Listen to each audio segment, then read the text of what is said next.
नमस्कार, स्वागत है आप दर्शकों का। आप देख रहे हैं न्यूज़ 18 का डिजिटल प्लेटफॉर्म। मैं हूं आपके साथ रजनी चौबे। बिहार की राजनीति एक बड़े बदलाव के दौर से गुजर रही है। मुख्यमंत्री नीतीश कुमार ने सोमवार को एमएलसी के पद से इस्तीफा दे दिया है। अब वह राज्यसभा सांसद पद की शपथ लेंगे। इसी के साथ ही नीतीश कुमार बिहार के मुख्यमंत्री पद से इस्तीफा दे देंगे। ऐसे में नीतीश कुमार के इस्तीफे की खबर के बीच अब सबसे बड़ा सवाल यही है कि बिहार की कमान किसके हाथों में जाएगी। करीब 2 दशकों तक बिहार के सत्ता की कुर्सी संभालने वाले नीतीश कुमार के बाद नेतृत्व को लेकर सियासी गलियारों में कई नाम चर्चा में हैं।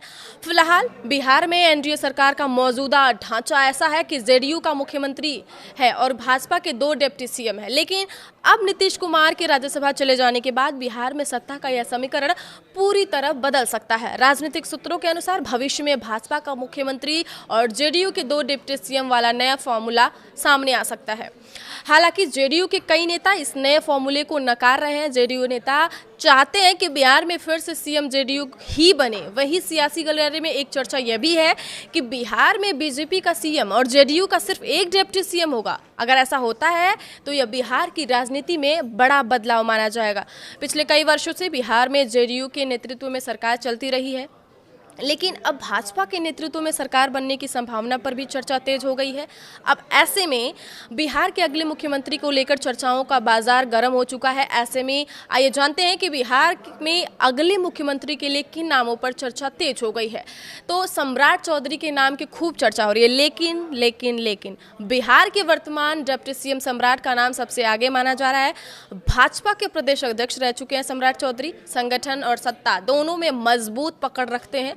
पार्टी के भीतर उनका कद बड़ा है और वो गठबंधन का चेहरा भी बन सकते हैं।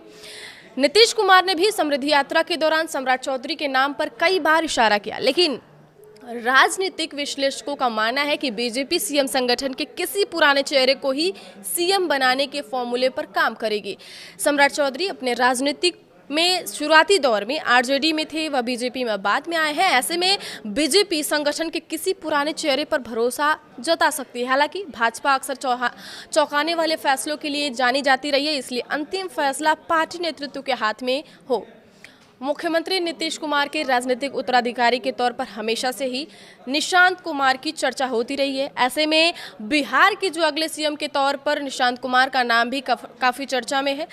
दरअसल हाल के दिनों में जेडीयू की सदस्यता लेने के बाद जिस तरह निशांत कुमार एक्टिव नजर आ रहे हैं, उनको लेकर बड़ी संभावनाओं से इनकार नहीं किया जा सकता है। जेडीयू के कई नेताओं ने इशारा भी किया है कि आने वाले दिनों के जेडीयू और बिहार की कमान निशांत कुमार ही संभालेंगे। क्या कहते हैं सियासी संकेत? अगर इस बारे में बात करें तो बिहार में सरकार एनडीए गठबंधन के तहत चल रही है। ऐसे में मुख्यमंत्री के नाम पर अंतिम जो फैसला होगा वो भाजपा और जेडीयू के शीर्ष नेतृत्व मिलकर ही लेना होगा।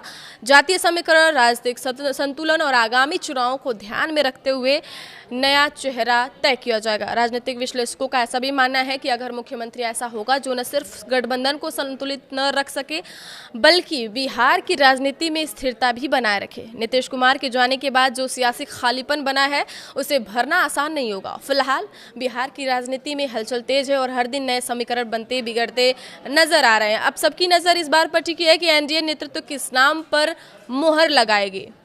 आप भी कमेंट बॉक्स में कमेंट करके जरूर बताइएगा कि अगला सीएम क्या सम्राट चौधरी बनेंगे या नीतीश कुमार के बेटे निशांत कुमार। आगे की खबरों के लिए आप देखते रहिए न्यूज़ 18 का डिजिटल प्लेटफॉर्म। धन्यवाद।